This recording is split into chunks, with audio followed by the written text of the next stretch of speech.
welcome everybody to finally a new episode of the world's okayest mountain bike podcast. And if you don't follow us on Facebook, follow us on Facebook. It's not that hard to find. You can send us emails at, what is our email address? okayestmtb@gmail.com. Pretty sure that's it. It's been a long time since I've used it. I've got it on my phone somewhere, but it's okayestmtb@gmail.com. So anyway, today we are going to talk as fast as we can about, so you want to race an Enduro. What do you need to know? Now, this could be like a 2-hour-long podcast, but we're not going to do that. If I feel like at the end of our time, there's just so much more to say, maybe I'll just do one by myself. I don't know. But before we get into that, I have a couple rants. I'm a little upset. Do either of you know why I'm upset? Does it have something to do with about pedals again? Or tires? What are you mad about this time, Clinton? No, I'm not mad about tires anymore. I have found my tire company. We're good there. Vittoria Tires, Vittoria.com. Okay, MTB20. Okay, MTB20. Well, there's two things I'm upset about. First of all, I have no idea why. I just know that for some reason the date, August 10th, was in my head about Trek/Info. I don't know where I got that date from. I know some other people on the Pink Bike Forum had heard that too. And August 10th came and went, and there is no Trek/Info. And here we are on August 11th. Everybody, Kyle, you even told me, oh, they like to drop stuff on Tuesdays. They like to give info out on Tuesdays. And here we are. They do. It's Tuesday afternoon. Nothing. I don't think when they do it on Tuesdays, it's not like you wake up in the morning and boom, it's there. I think like they like to do like midday stuff, or maybe even like dinner. Like grab your popcorn and sit down and check this out. I have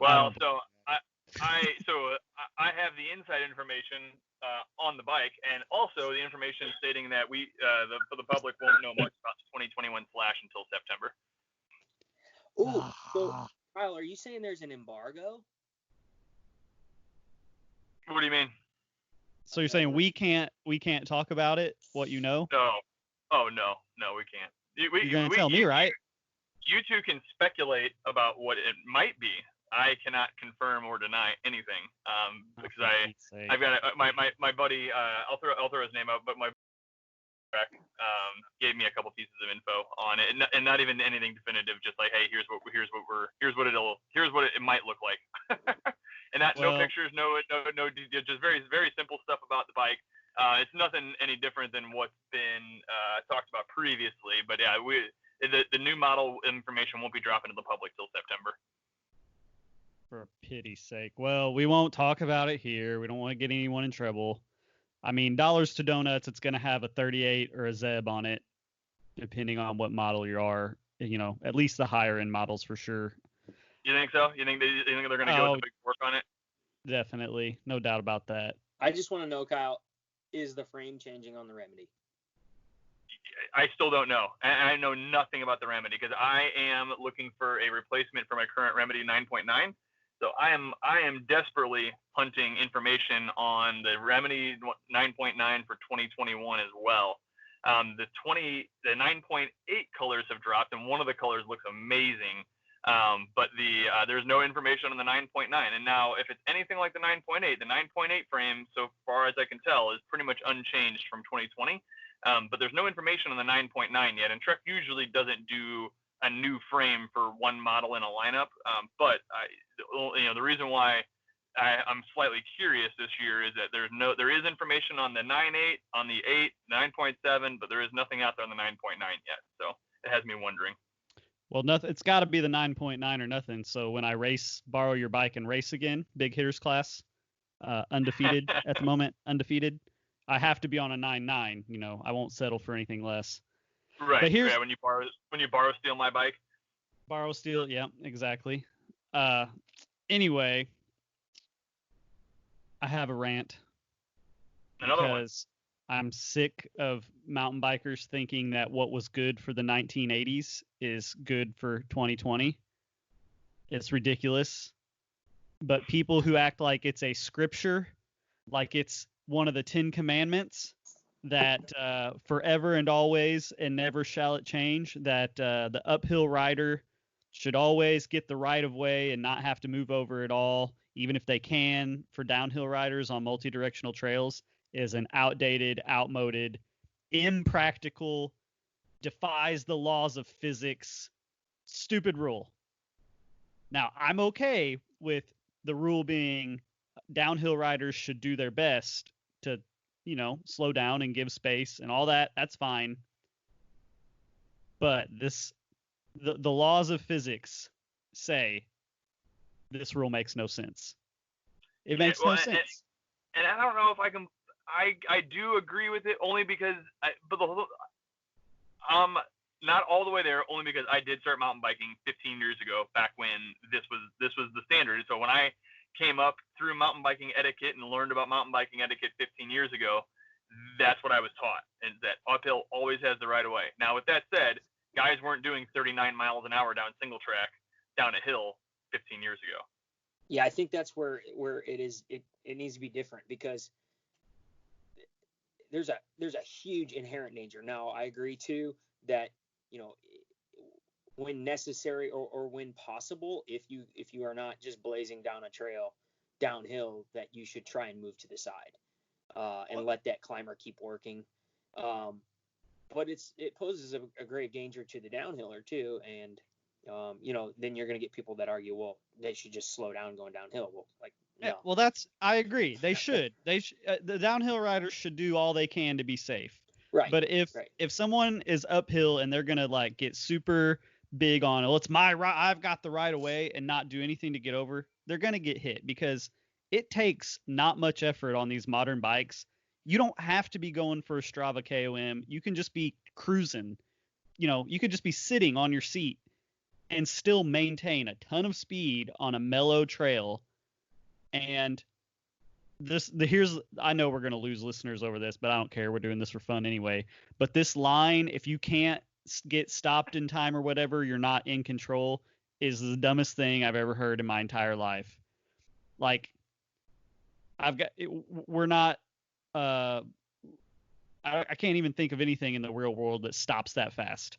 Like, Richie Rude might have the greatest bike control on the planet, but if he's going 20 miles an hour and comes around a corner where you can't really see, he can't stop in 5 feet, because inertia, gravity, if the trail's a little loose, rocky, I don't care how hard you pull your brakes, just because you can't stop instantly doesn't mean you're out of control. So I don't know. I guess these guys, they need to get hats that say keep mountain biking slow, or make mountain biking slow again.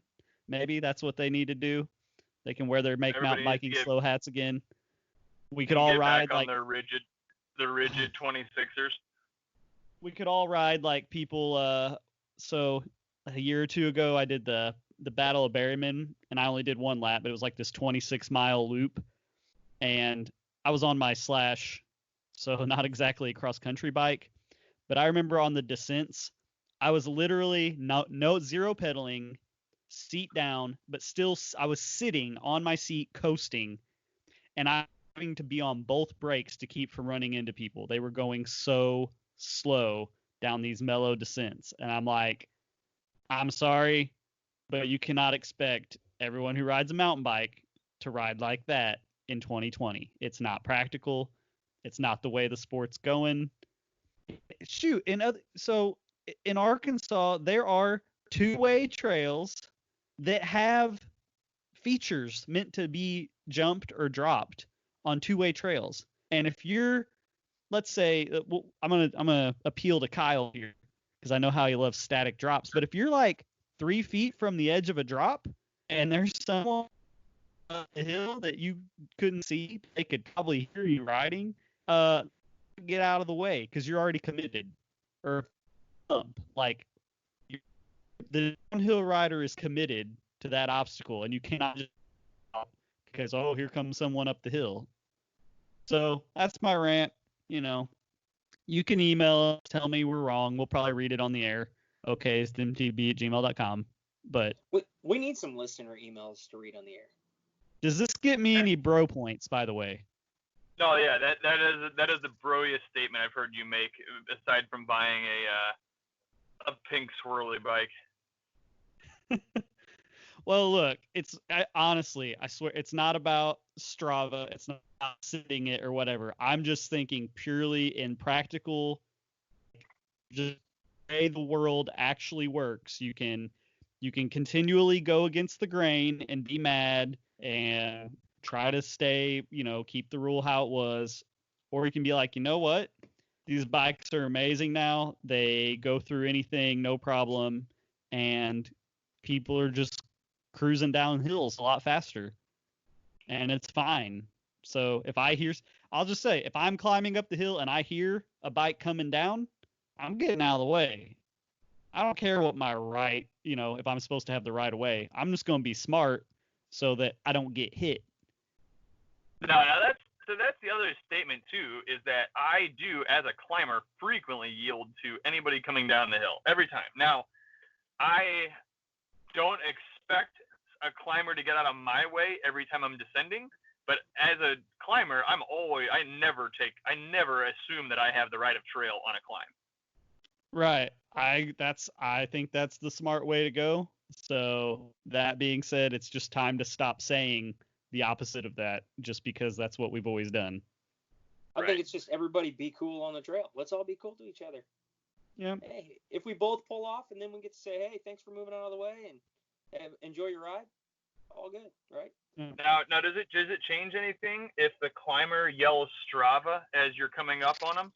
Heck no. Oh, no.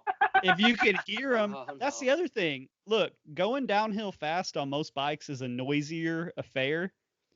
And I'll just say, like, if you are climbing and you can hear the bashing of a bike coming down the trail, even if you can't see them yet, just don't be stupid. Like, they're coming. And especially if there's a corner coming up, if you can hear them, they probably can't hear you or know that you're there. So you need to just be smart and get off the tracks while the train's coming.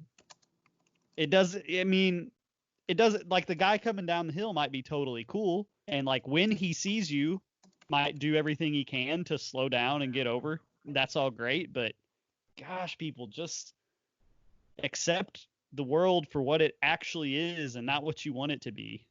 So anyway, I guess we can move on from the rant. We need to get a sponsor for these rants. Like, yeah, we need a sponsor. Pulpamex has the Race Tech rant of the night. All right, Clinton. So what are we talking about today then? Now that you're off your pedestal. Okay, so like I said, we could probably talk about this for hours, but we're gonna try to keep it short. So what I'm gonna do, and we'll elaborate on them because I think we can. I'll save mine for last because I don't want there to be overlap. But Kyle, you've raced one enduro, right? Just one? Two. Okay. Ryan's done a couple. He's finished one. He's finished one. He's been in 3. But really all it takes is racing one literally one time when the learning curve's pretty steep, especially if you're at a place that's got some sharp rocks or you've got to be more self-sufficient and can't get back to your vehicle. So let's start with 3. So Kyle, we can start with you, and then we'll go to Ryan, do one. You guys are each going to give me 3. You can phrase it as something I wish I had known before my first enduro, or something I wish I had taken with me, or just any kind of tip for someone brand new. And once we get through your 6, we'll see where our time's at, and maybe we'll keep going, maybe we won't. So if either of you has one off the top of your head right now that you for sure want to get to, let's go. I'll go. So this is a conundrum for me because I'm a semi-recovering weight weenie that started riding 160 mil bikes. So those two things don't really play that well together. But for a longest time, I was riding 140 mil 29ers that came in at like 24, 25 pounds. And bikes have been getting bigger and heavier throughout the years, whereas they spent a lot of years getting lighter. And then around 2015, they all started getting heavier again. So my remedy from 2015 was a Remedy 9.8 with carbon cranks, and that bike weighed 25.5 pounds, 29er full deal. So I loved cross-country tires, the cross-country casing tires. So I liked a heavy, back then they were called trail tires, I guess, but it was a heavy-duty tread on a cross-country casing. So I ran Bontrager Maxxis and stuff like that, but I liked having like a 700-gram tire, 800-gram tire. One, because it spins easy, and the bike moves quick and it feels nimble. However, that tire is not conducive at all to racing any kind of an enduro with any kind of luck. And so I flatted on a climb, my first enduro, and then pre-ride, wasn't it? Pre-ride, you're right. Pre-ride day. I think Ryan did the same thing on pre-ride day at his first, because I was there. I was there for both of them. Yeah, and it's a tire that I'd run forever. I'd never had any trouble with it aside from normal basic stuff. You know, like, yeah, if you slash on a rock, it's gonna break. But what I learned is there's a reason why you guys run 1,200-gram tires, and I never understood it until that day. So I was able to get it fixed. I did race with a tube that day, and I did okay. But from every race since then, I've run enduro casing tires. I haven't had any semblance of a flat, puncture, or anything since then, actually. And so that was one of the things I learned. And the other thing is that no matter how fit you think you are, you're never in race shape. As a 35-year-old dad, like, it just doesn't happen. And so the next one, I hope to bring a lot more fitness than I brought last time. All right, we'll get to fitness later, but yeah, the general rule on tires is no matter how much energy you think you're going to save and have for the stage because of your light tires, it will never be more time-wise than it takes to fix a flat, or the time that a flat costs you. Like, you'll never make up the time from flatting a stage in energy savings, if that makes sense. No. Right. Not a chance. And to kind of touch on Kyle's comment about fitness a little bit, although maybe we're going to get into that in a bit, what I think is important to bring is an experienced friend. Because me being a former cross-country racer, I would have been like on all the transfer stages my first race, like grinding up the hills and just killing myself. But everybody's like, nah, dude, we're not timed on this. Like, just cruise and chill. So I think it's important to have somebody that is experienced to go with you and to tell you, like, hey, chill out here, or here's this stage, here's some of the things that you need to be prepared with. So I think the number one thing is bring a buddy. Yeah. Well, how about a buddy who tells you should eat some sugar, just some straight up sugar. I was waiting for the Still comment. You still need some sugar. Still can't. So this is a story that will live forever, because usually I'm wrong about things, and this probably had zero to do with Ryan's crash, but I'm always going to say it did no matter what he says. We were at Eureka Springs 2018. Oh, this is my first crash at Eureka Springs. Yeah. And it was day 2, beginning of day 2, and we left the hotel, and I had snacks and stuff with me, like Gatorade chews, and I don't even remember what I ate that morning for breakfast. But I remember we went through McDonald's, and Ryan got some oatmeal, like an oatmeal thing, and like that was it for starting the morning for the day of racing. And we got to the first or second stage. You had some coffee, yeah. And I had like some chews, that's those Cliff Blocks, whatever. It's all the same. It's all monosaccharide, simple sugars, because in enduro, yeah, you're chilling on the transfers, but when you're in the stage, it's 100% pretty much effort. And when your body's running 100% effort and your heart rate's, near its max, your body isn't going to be using fat or even complex carbs for energy at that point, at least according to all these podcasts I listen to with people who actually know what they're talking about. And you need simple sugars. Like, that's what that's what everything is going to be running off in the stages. Now, he said, so Ryan, defend yourself, but I feel like you told me before that stage that you just weren't feeling good. Like, I'm trying to remember your exact quote, but said it was something like, you ever remember in motocross having those days where it's just like you just didn't feel like you were all there?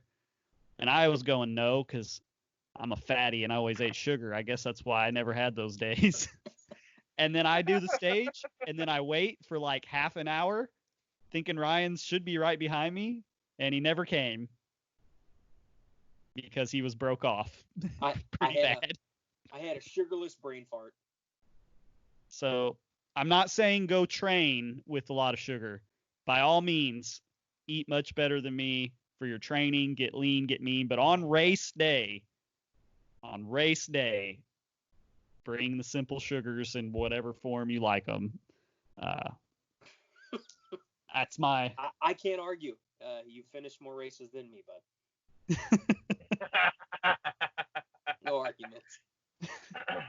I just need to lay off them, the other, let's see, 350 something days of the year when I'm not in a competition. That's what I needed. Yeah, same. Okay.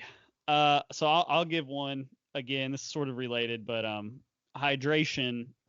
I think pre-planning what you're gonna do is key, because in my life I've never dealt with cramps until just the last couple years.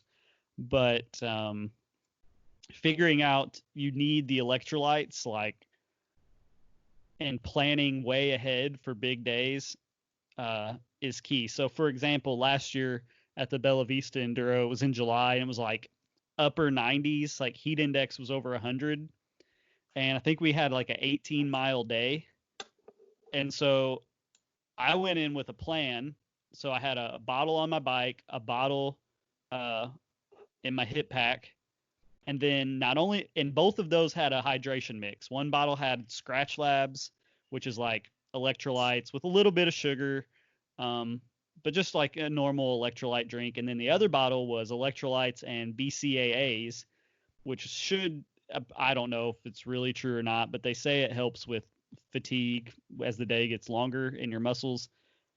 I don't really know if that's true, but I also know I don't feel bad when I drink it, so I'm just going to roll with it. So I had those mixed up, and I drank every 15 minutes, no matter what. Didn't matter if I felt thirsty or not. Apparently, if you feel thirsty, you're behind the curve anyway. And then not only that, but I had more of that powder in little Ziploc bags in my pockets, so that when those bottles were gone and I got to a hydration station, I could mix up more bottles and keep the electrolytes going. And then also probably threw in a pickle juice like in the middle of the day, which is just disgusting. I can't stand it, but so good. I don't want cramps. So delicious.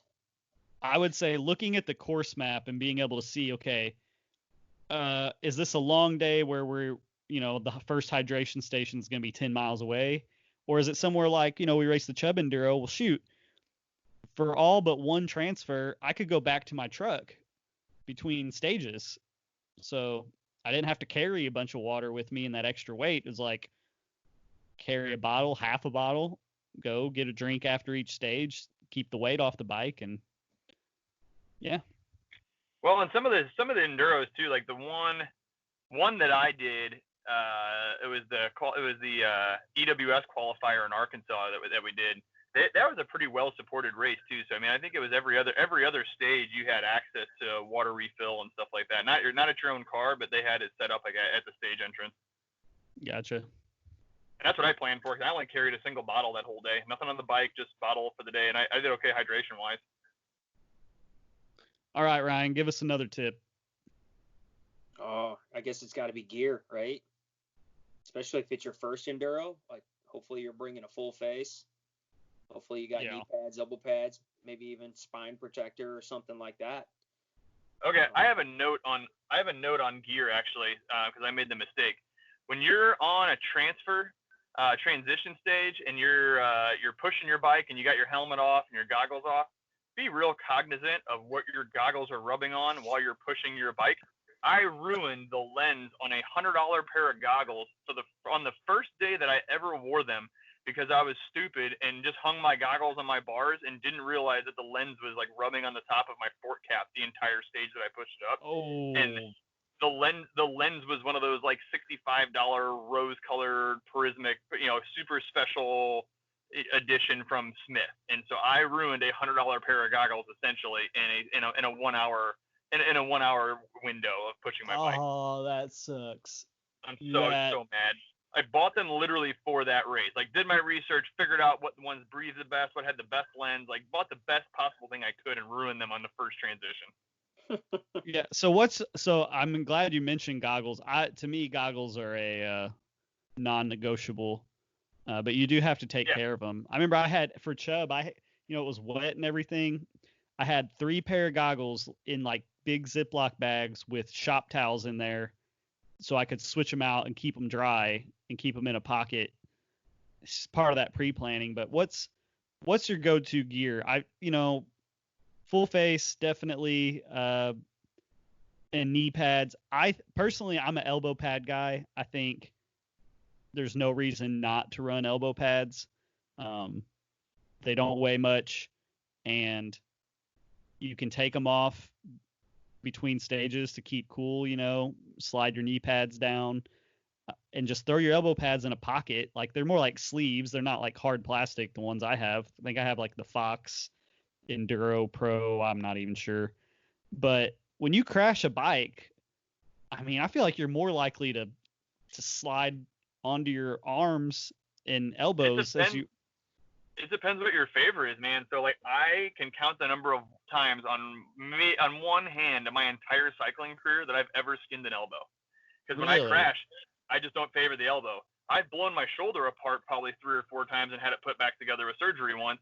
So I every time I crash, I favor my left side of my head and my shoulder. My elbows are always totally fine. What about you, Ryan? Are we elbow pads or no elbow pads? Oh, I wear elbow pads. I wear knee pads. I'm going to be wearing hip pads. I'm going to be wearing a spine protector because when I crash, every part of my body hits multiple times. You might want to look at an exoskeleton at this point, man. I was going to say, Ryan needs a bear suit. I mean, that's kind of not a fair question, I guess. I need it all. Yeah. It's weird. I'm definitely a proponent of elbow pads on the mountain bike. I don't wear them when I ride motocross, though. But so that's interesting, Clinton, because I don't either. But I will say, like, man, gear is so good these days. Like, even if I think back 10 years to, like, I wasn't even mountain biking 10 years ago quite yet, but like motocross, like, the gear is just way better, and like I can wear my Enduro elbow pads now on my dirt bike.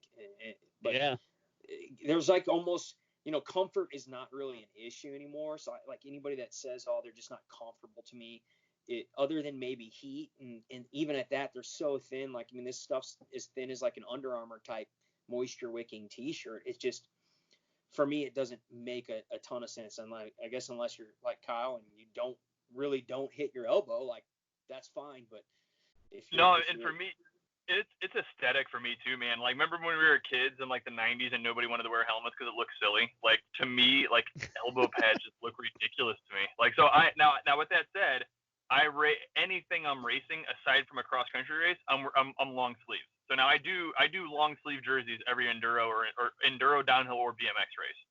So my gear is shorts and knee pads, long sleeve jersey, full face and goggles and gloves. Yeah, the 3 of us have the weird thing going on. You're always long sleeves. Kyle, actually, I thought you were which one of you is 3/4 sleeve guy? I do. Ryan, yeah. We have the same exact jersey, but mine's short sleeve, Ryan's is 3/4, Kyle's is long. Same jersey, but then I'm taking the elbow pads, and like I said, on transfers, because they can be hot. And if it's a hot day, like, you want to maximize your body's ability to stay cool, you just take them off and literally slide them in the front pocket of your shorts, and it's fine. Like, they don't weigh anything. I'll be honest, man, like Shepherd Mountain, I say this all the time, it's truly changing my priorities of like what I think about, like things I need to buy or the kind of bike I want or the setup I want. And I do not like riding that one trail they have built, that black. We might label it a double black because there's some mandatory stuff. I literally ride slower and more scared when I don't have elbow pads on. It's on my mind because there's just rocks everywhere. And I can't imagine crashing and not hitting my elbow on a rock. I don't see how I could do that. Clinton, Kyle, I you got a there? question about He looks half frozen. Shepherd. So yeah, you go keep for talking like how it's going to change your mind and your thinking on what you need. Mm-hmm. I mean, where do people need to be? For that park. I mean, is it depending on skill level, or should everybody be on a 160, 170 travel bike? Oh, that's interesting. Well, okay, let's we Maybe can make this one of our if you want to, but we could definitely make this one of our points here is do some research on where you're going beforehand, if at all possible, because an enduro at Kohler Bike Preserve or the Back 40 at Bella Vista and an enduro at Shepherd Mountain are going to be completely different animals. Sure. So I would say, look at stage profiles from if they've had a race before or whatever. Now, somewhere like Shepherd, I think, one of the bigger deals there is going to be you're going to want a bike that's slack. I don't necessarily think you need, 170 mil fork. It won't hurt, that's for dang sure, because, for most of these runs, it's going to be the first place, let's say we have an enduro race there in the future. It's going to be the first enduro I've ever been at that I feel like is going to be one off the brakes and in the corners more than it's going to be one in the legs. Especially, well, at least for the pro and the expert classes. I've tried to make some fast runs down the run that's there, and you quit pedaling in the first, you kind of pedal at the very top, it's mellow, but the whole middle section, you don't pedal. And even at the bottom, you don't pedal, but you're more tired than most runs where you do, just because you've got to stay in attack position and your legs are working, your upper body, you're on the brakes hard. And so I think, to me, if I was going to recommend a bike for someone who lives in St. Louis and primarily rides those, but also wants something at Shepherd, to me, the head angle is probably more important than necessarily the travel numbers. I've watched a good rider go down this trail no problem on a giant Trance 115, 130, but I think it's like a 66 degree head angle or something. It's a good rider, a really good rider can go down the trail on just about anything, but there's a difference between thriving and surviving. And this could be a rant for another, podcast where we rant about how much bike do you quote unquote need. But that's a dumb question, because it's more like, what, how comfortable do you want to be? How smooth do you want it to feel? All those things matter. But I would say getting that 66 degree or slacker head angle is good. If you can make your bike slacker or less slack, put that sucker in the slack setting for somewhere like Shepherd. But if you're racing like at Chubb Enduro or somewhere in Northwest Arkansas, if I go racing Enduro down in Arkansas, I'm going to flip mine back to the high setting, because there's a lot of pedaling, and I feel like I'd benefit more from less pedal strikes and better pedaling than being comfortable when the things turn steep. So yeah, research ahead where you're going. Yeah, I still haven't put my bike back in the low setting yet. I figured I'd get one ride on it before I switched that back after you rode it. I haven't touched anything with the suspension either. Yeah, you adjusted everything in my bike. You changed literally the only thing that was on there was like the parts were the same when I got them back, but that was it. So I borrowed Kyle's bike for a cross country race in St. James at Forest City, because they had a class they're calling big hitters, which I hope to see this become like just a normal staple of Missouri cross country races. But it's a class for people. The Indian Camp Creek Challenge coming up in August is going to have a big hitters class in it as well. That's right, and all you enduro bros have a shot, because I can't be there. I'll be out and unable to attend. So, I remain undefeated. But I borrowed Kyle's Remedy because my suspension was at Trail Labs, and I got on his bike. I literally changed every setting on the bike. I flipped the Mino link. I raised the brake levers. I adjusted the bite point of the brake levers. tire pressure, suspension pressure, suspension clickers on the fork. I literally changed every setting on the bike except for the angle of the handlebars, like how they're rotated in the clamps. I left those. I swapped the saddle, seat post height. Saddle. Did you put new grips on it too? I should have. My hands went numb with your stupid little child grips. Kyle runs handlebar grips made for children, as far as I can tell. They were I like holding on to a broomstick. I like a thin grip. So I had to. It took me a half hour. It's like driving somebody. It's like when somebody drives your car, and then you got to figure out where your seat was again.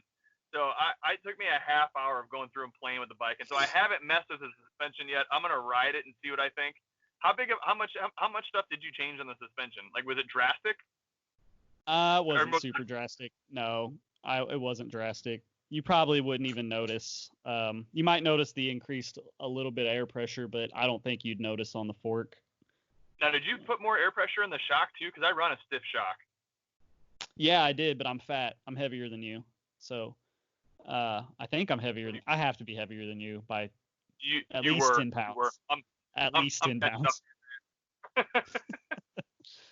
Yeah, I'd say probably closer to 15 than 10. But yeah, it was fine. That bike worked pretty well for that race. Now let's talk about tires real quick. I'm not going to get into it heavy. But it connects with that research where you're going. Because I'm going to say something and you guys are going to be shocked when I say it. All right? But I don't believe you always need like a downhill or even quote like enduro casing tire, depending on where you're at.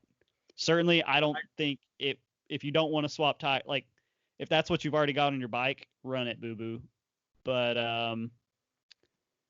if the terrain, if there's not a bunch of sharp, pointy rocks, which is hard to say, and if you're running an insert, then you might be able to get away with like Exo Plus for Maxxis, or I've been smashing into rocks square edge trying to kill this Martello rear tire that I have on my bike at Shepherd, and I can't, like, the rocks there aren't that sharp though. They're big, they are pretty square, but the edges are not sharp like somewhere like in Oklahoma at the O Rock, or even like the little pointy rocks.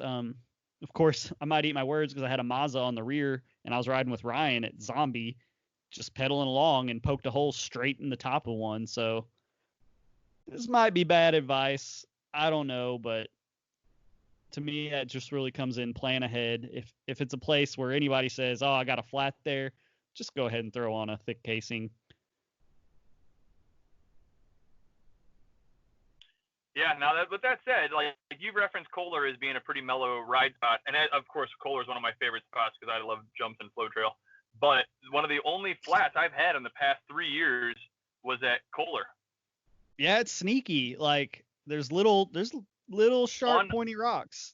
On cease and desist, actually. Cease and desist / drop the hammer. That was where I got my flat. It wasn't on rock solid or rock soft. It was on cease and desist and rock solid. It's like a highway. I don't know what I call it. It's bad advice, probably. I don't know. Maybe it's because I have some inserts in these tires and it's just helping. But I am definitely not picking my lines to save tires right now, and they're working all right. So the debate is, when I do finally wear out my rear tire, what do I go for with the next one? Do I step it up to a heavier, thicker casing, or run we better not get into that. We'll suck up all the time. All right, let's talk about like gear setup, tools. Do you bring an extra tube? Do you just bring plugs? And I've heard a couple different theories on this. Some people, I guess if they're hyper competitive, it's like, well, if you flat or you break something, like your race is over, you're not going to do very good, so you might as well pack it up and just go light, take as little as possible with you. But then the other part of me is like, I've been to some races where if you break something, you might be at a stage where you're several miles from being able to get access point to either get back to the pits or get a ride back. So you might want to have stuff with you to fix what you've got, just so you can either finish the race or at the very least like get back home without having to literally walk the entire way pushing your bike. So what's the theory on that one, boys? I mean, I always have a multi-tool and a tube and some air. So I mean, I don't think anybody ever does. Anybody ride a mountain bike without that stuff? I mean, yeah, people do. So like I've condensed my kit. So I used to ride. I was a Camelback guy for like 12 years. I started riding a long time ago. So I've been on a Camelback up until like 2 or 3 years ago now. And so I kept a pump in there, a tube, snacks. I used to keep all kinds of stuff. And so I kind of condensed for my first Enduro race when we did it a couple of years ago. And so I'm down to a single CO2 on a little mini micro nozzle, with a pretty standard multi-tool, but it's a multi-tool with a chain tool in it. I've never used it. I can't imagine never needing it, but it's on there. It's nice and light. It's a nice little like Crank Brothers tool. And then I do keep a tube and plugs and patches. So I'd rather plug or patch than put a tube in, but I do have a tube. I usually on race day I carry a tube. Normal riding, just patch and plugs. right. So if you're really serious about being a weight weenie, or you just want to be that guy, because I have been this guy. In fact, I was this guy the last time Ryan and I rode together. But here's the move. You ready? You figure out if any of your buddies are packing all that stuff, and you just stick with them, and then you borrow their stuff if you need it. I got you plugged in. I needed a plug in CO2 last time Ryan and I rode. Now, if I'm by myself, I always have that. I feel like I'm the guy. I'm the support crew for every ride I go on. I can't tell you how many times I've used my tubes, plugs, or patches for other people's stuff. I've never actually needed them for mine, hardly ever. And then even on race day, I'll throw in a small amount of sealant, like a little 1 ounce or 2 ounce tube of sealant too. I'll keep in there. Oh wow. So honestly, it just depends on where the race is. You know, at Chubb, I don't think I carried much. I think I only had one water bottle, maybe had a multi-tool in a pocket. But I knew, like I said, well, shoot, if I need to fix something, I literally can get back to my truck between every single stage. So right. I don't need to carry extra water. I don't need to carry really any extra weight. Especially considering we were already like, you know, soaking wet and had like Kyle's jacket on that I kept for like another month after the race was over and all this other stuff. Did you give that back to me? Do I have Yes, I gave that back. I think. Pretty sure. I gave it back. I know I did. So we won't call it training necessarily. We'll just call it minimum practice. You know, if you've never raced enduro, let me just prepare you for the shock, because even though enduro, the stages are supposed to be, quote, downhill, if you're in the Midwest or the South, if you're in Texas, Arkansas, Missouri, probably Wisconsin, Michigan, probably wherever they have enduros that are not out east in the Appalachians or west in the Rockies, except for Ironton, because I don't think there's going to be a whole lot of pedaling when we race there someday, on the stages at least. You need to understand that you're not racing like downhill racetracks. When they say downhill, in some cases like Kohler, pretty much all that means is that your starting elevation is higher than your ending elevation, but you need to be prepared to pedal like it's a BMX race, except longer. So much longer.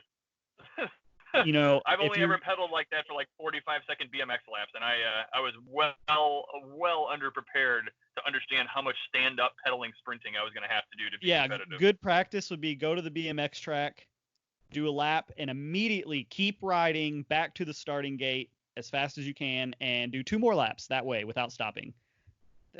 that might be good training. Well, man. I think like Kohler in Arkansas, you're usually looking at 2 to 3 minute stages.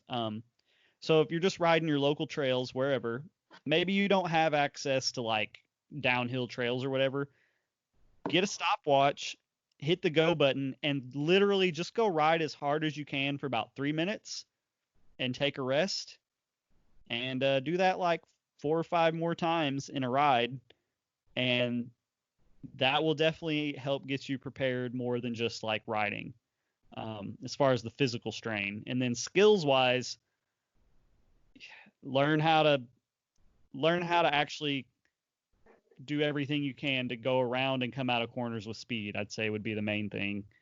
That was a huge weakness of mine when I started racing, because coming from motocross background, I was braking way too late. Like I would be coming into turns at Mach 5, but then come out of them with like 0 speed and have to pedal really hard. Missing the motor. Yeah. Ryan, what can you tell us about only going as fast as the course will allow? Why'd you call me out on that one? No, there's really only one thing, and it's jumps.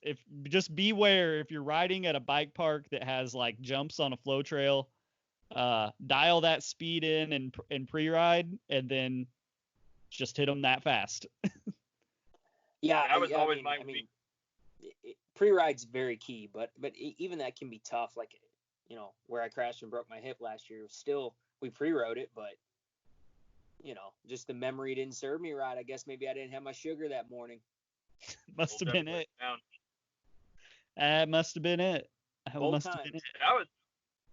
always my hardest thing about racing, was that I no matter whether I was pre-riding or what I was doing, I could never get myself to practice at the pace at which I was going to go when the gun went off. Like no matter what, like the BMX track is the only place I can do that, because like they actually run a full gate, like where they'll run, you know, like a normal NBL ABA gate every single lap. So like you got used to the cadence and everything like that, so you could, you know, and that track is fast enough where you have to give it all to make it all the way around.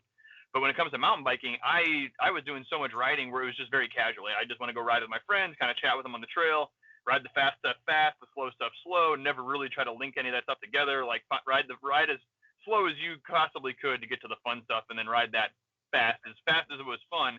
But that's so different than what race pace is. And so even in my head, pre-riding, I would ride the trail at an enjoyable pace, hit features, enjoy the ride. But when the gun went off the next morning, like it was a totally different pace, and I could never train myself to practice as fast as I race, and that led to crash and injury for me as well too early in my career, which is why I just don't race much anymore. I think I'll admit like I probably was riding over my head, you know, in those instances, but it's not that those are features that I'm not capable of doing. You guys both. Oh yeah, it's more just forgetting what features coming up, because not having the trail knowledge or the memory of that specific stage or trail. Yeah, and I know at bigger races, honestly, they stay away from like those kind of features, especially like flow trail jumps that are very speed specific and poppy. So that's not usually a part of something that you're going to find on an enduro course anyway. Another thing I would say, you know, we kind of mentioned this before, but on transitions, like, in my opinion, take it easy. That's not where the race is won or lost. Unfortunately, though, come find me if we're at the same race, and I will ride the transitions as slow as you want, because that's my jam. But enduro, you know, people talk about the vibe, and it is a great vibe, and it's fun. You get to ride with your buddies, but pretty much I feel like I've ended up at most enduros riding the day by myself for the most part, because I go so slow on the transitions, nobody wants to wait for me. That's not true. Okay. Every race we've raced, I rode slow with you on the transitions. Well, I was thinking about that actually. I was about to say, except for when I raced with Kyle at Springfield. Yeah. Or heck, even Arkansas. I think we transitioned pretty much the same in Arkansas for the most part. I think I might have even been slower than you on the transition. I think you're thinking Orion. I don't think I was with you on that one. Or did we race Kohler? Did you ever race Kohler? Any year? I've done it 3 times. I don't remember. So. I can't remember it actually. Man, I don't think. Well, they're probably not having it this year, but even if they were, I don't know if I'd be doing that one. All right, well, I'll do one last one fast. Now, this isn't really so much of a tip as it is just a preference, but I have found that I definitely prefer if I need extra water, more than just one bottle on the bike, I definitely prefer the hip pack with an extra bottle over a backpack. For a couple reasons. It's cooler. I feel like it doesn't trap. Backpacks, the one I have is pretty good, but it does trap a little heat on your back. And I think just having the weight on my shoulders, I've ridden with a backpack before where my lower back started hurting, and I just find that doesn't happen with a hip pack. So, if you're on the fence about investing in a good hip pack, I say do it. I think we all, or at least Kyle and I, have the Bontrager Rapid Pack, and it fits nice and snug. That's a good pack for the money, though. It's a good one. Like, I don't have any problems with it. Keeps the bottle centered.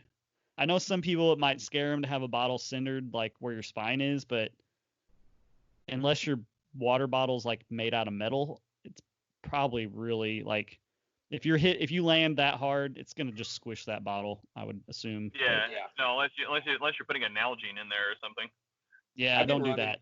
I've been running a hip pack on the dirt bike. It's pretty awesome. Oh yeah, you're a Woods guy now. Forgot about that. Dude. With a bladder in it. Yeah. Nice. Huh. 1.5 liters. It's pretty sweet. All right, so that's my random. That's my random preference thing. That it's just for me. You guys have one, a quirk or something you don't see everybody doing or worrying about? Do we all ride clipless on race day? Yeah, we do. Yeah. I do. Okay. And I honestly think it has saved me several times, primarily with hard pedal strikes. I've had some really hard pedal strikes where I just cannot imagine that if I had done that with flat pedals, that my foot leg wouldn't have like blown off the pedal, and who knows what would have happened.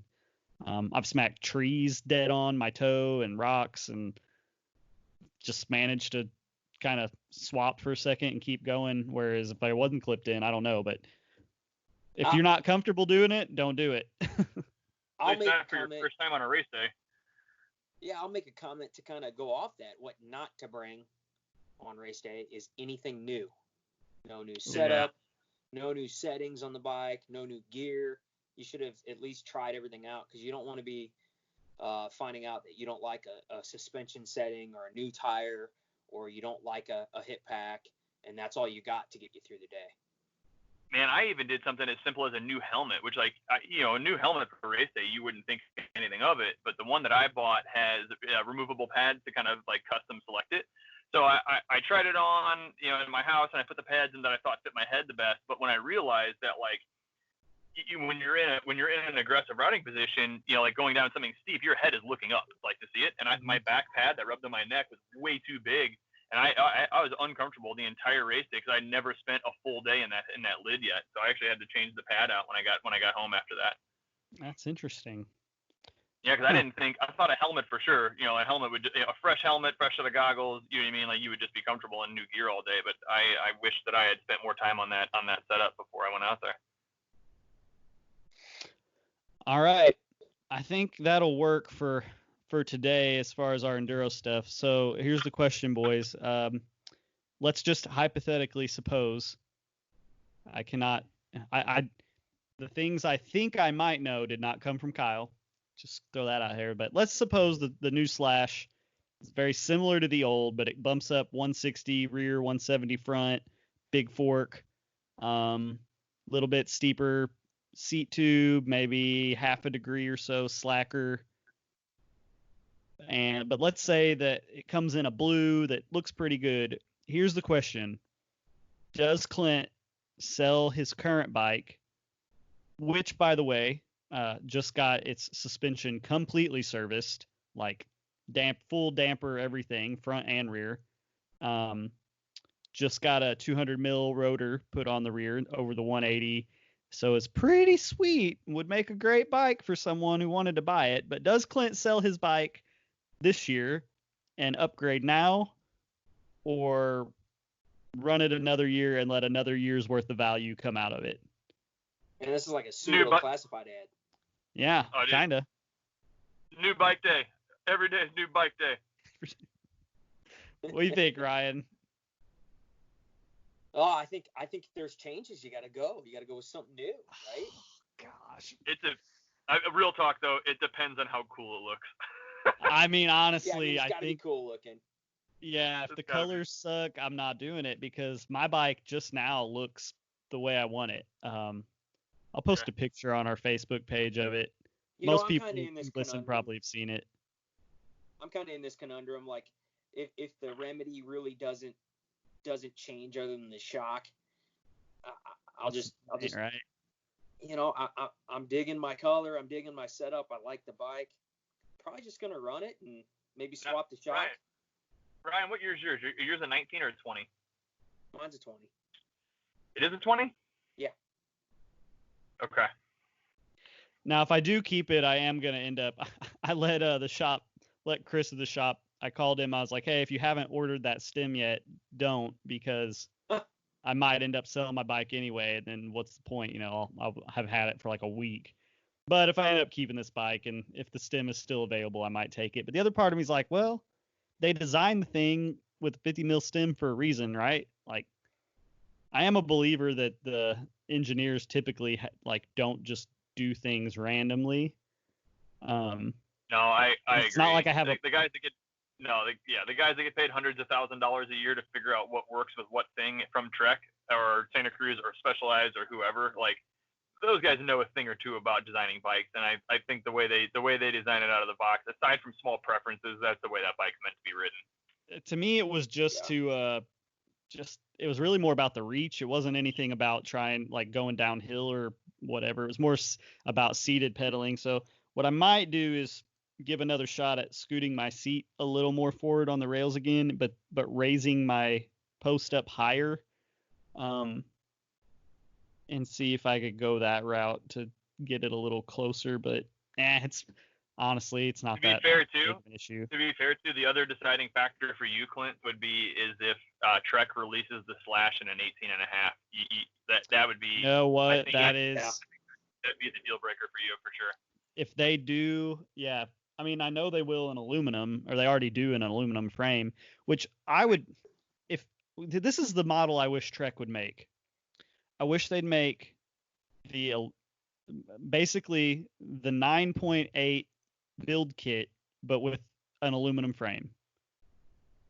Like same suspension, same wheels, same drivetrain, everything the same, but with an aluminum frame, maybe aluminum bars. I wouldn't care about that, and then just knock off the price, $1,000. And if someone wants to pay for carbon and save, a pound or two in weight, they can. But what I don't like is, like, not only do aluminum frames go down in the material price of the frame, but they always come with, like, I think the last one, the Slash 8 is like the highest build aluminum frame, comes with like a Yari fork. Really? At least put a low end Lyric on the thing or something. Well, I mean, like the Yari and the Lyric are the same fork. It's just pretty much internal. So, like, the damper's different. Yeah, but I think that's about it though, because drivetrain is the same. The aluminum one does have the aluminum wheels though, so, like, you would want aluminum bike carbon wheels. Yeah, why not? Okay. I like, I'm not very bro about this, but I'm gonna run inserts no matter what. So I like carbon wheels because I never have to true them or mess with them. Like, they just stay straight. Like, that's the main reason I love carbon wheels, is they're always straight. And I think they're just as, like, something that would damage carbon wheel is would damage an aluminum wheel. Now you might be able to fix the aluminum one on the spot. That's the difference. But right, I'm gonna run inserts anyway. Like I like the way they feel. I like being able to just huck it into some rocks and not worry about it. So it doesn't really matter if I'm running aluminum or carbon. I'm running the insert anyway. Right now I'm running Victoria Airliners and I really like them. And so, yeah, if I can afford it, give me the carbon wheels, and then I don't even have to worry about them. Yeah. Okay. No, and I that would be surprising. I don't think we'll ever see that. I don't think we'll ever see a factory built aluminum frame with the pro level fork and suspension and carbon wheels. That would be a weird build that I don't think many people would do. It's weird to me that like Common Saw, right? They only make aluminum frames. They don't even have a carbon frame. But it's weird to me, like, I don't think they offer a bike with carbon wheels, which I guess fits with their, they say it's their philosophy. This could be another rant about are carbon frames worse for the environment than aluminum, which I think is ridiculous. For the environment? What? Yeah, don't you see this on Pink Bike? No, I'm glad I don't go on Pink Bike except for to look. Oh, people think carbon frames, because they're made of carbon, are, worse for the world, but I'm like, what? It's a byproduct. Like, they get the material for it from a little bitty hole in the ground, and then it's a byproduct coming out of the refinery where your gasoline's made, which you need, whether you think you do or not. Versus, have you ever seen a bauxite mine where they mine aluminum alloy? Like, right. It's like a huge giant pit. So yeah, maybe the aluminum can be recycled, but I'm just not worried about that. But yeah, I like carbon wheels. If you told me you can have a carbon frame and aluminum wheels, or an aluminum frame and carbon wheels, and all the other components the same, I'm probably doing the aluminum frame carbon wheels, which I know is like opposite of what most people would say. But yeah, interesting. I don't know. I feel like I've been in carbon stuff for so long now. I don't think I'd ever go back to an aluminum frame, really. I mean, like, obviously I've got aluminum bikes that I love and enjoy, and it doesn't bother me. But like, I've been in a carbon. My main squeeze trail bike has been a carbon bike now for like 5 years or 6 years. So. No, I'd rather have carbon if all things being equal. But if it's like, let's say everything's the same except aluminum and $1,000, I'll take $1,000 in the aluminum. Okay. I'm racing my aluminum bike in a week and a half. You're not gonna do big hitters? No, dude. I love that. That trail is so much fun on my single speed, man. That single speed bike I got is hilariously fun to ride. Didn't you tell me though last time you raced it that you were like spinning out everywhere? No, I spun out in the flat, but like I still won the single speed class. Me and the three of us. It was like me Ryan, and Mark. Are you gonna race?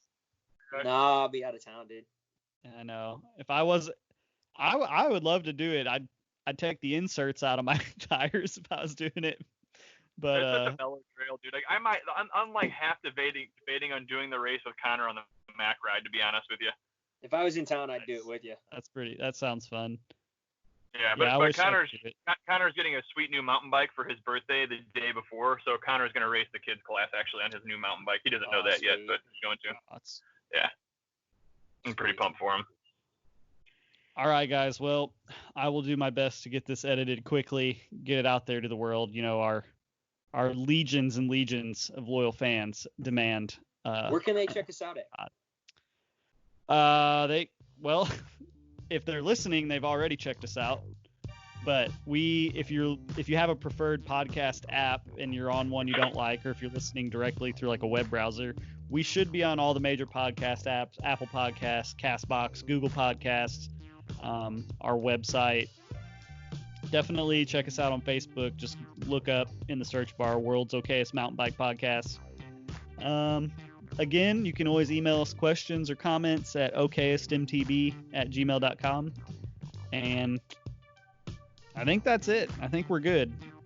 We're well over an hour now, so I think it's time to go. Very nice. See you next time. Awesome. All right. Thanks, Cheers, guys. boys. See ya.